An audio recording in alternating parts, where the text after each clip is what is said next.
At sa ibang balita, naghain na ng kontrademanda sina Raymart Santiago at Claudine Barreto laban sa kolumnistang Simon Tulfo. Sinuspindi naman ang tatlong kapatid ni Tulfo sa kanilang TV program kasunod ng umunoy pagbabanta laban sa celebrity couple. Saksi si Julius Segovia. Suspendido sila, hindi ko alam kung gaano katagal. So sir, kayo muna ang magta-take place dun sa program? O... Kasi Wednesday, Thursday, doon ako. Baka hanggang Friday daw. Ito raw ang naging desisyon ng TV5 kasunod ng pagbabanta ng mga kapatid ni Mon Tulfo sa kanilang programa laban sa mag-asawang Raymart Santiago at Claudine Barreto na nakarambulan niya sa NAIA nitong linggo.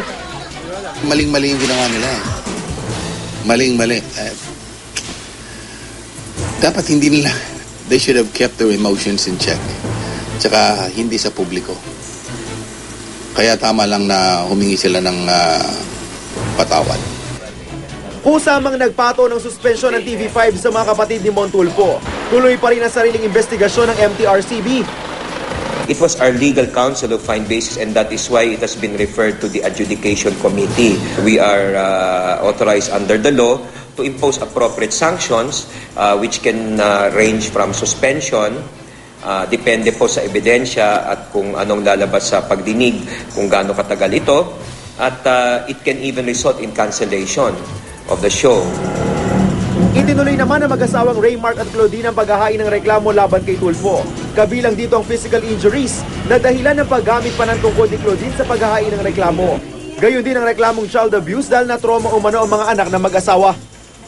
Yung pananakit sa akin ni Mon Tulfo, yung panununtok niya at paninipa niya, yun, kaya ko pagbigyan eh. Kaya kong patawarin siya, pero yung ginawa niya sa asawa ko, ang tuwing pinipikit ko yung mga mata ko, yun, parang di ako makatulog eh, kung palulusutin ko yun eh. So yung sa mga bata po, yun lang, na baka doon yung mental impact dahil nakita ako mag-emotional. Nakita nila na sinasaktan ako. hindi dapat sila ang akusahan, hindi ako. Parang komedya na ata ito nangyayari ngayon ah. Magsasampa rin daw sila ng hiwalay na reklamo kaugnay ng pagbabanta ng mga kapatid ni Tulfo sa programa nila sa TV5. Hindi na mga minsan na yun sa mga death threats na yan eh. Kung meron din tumitira sa amin o mag-a-attack. Kasi hindi ko alam eh, di ba parang sino ba sisisihin ngayon kung may mangyari masama sa amin kundi sila. Dahil doon sa ginawa nila, di ba? Pag may nangyari sa kanila, paano kami? Kami ang natural suspects kahit na ngayon wala na talaga.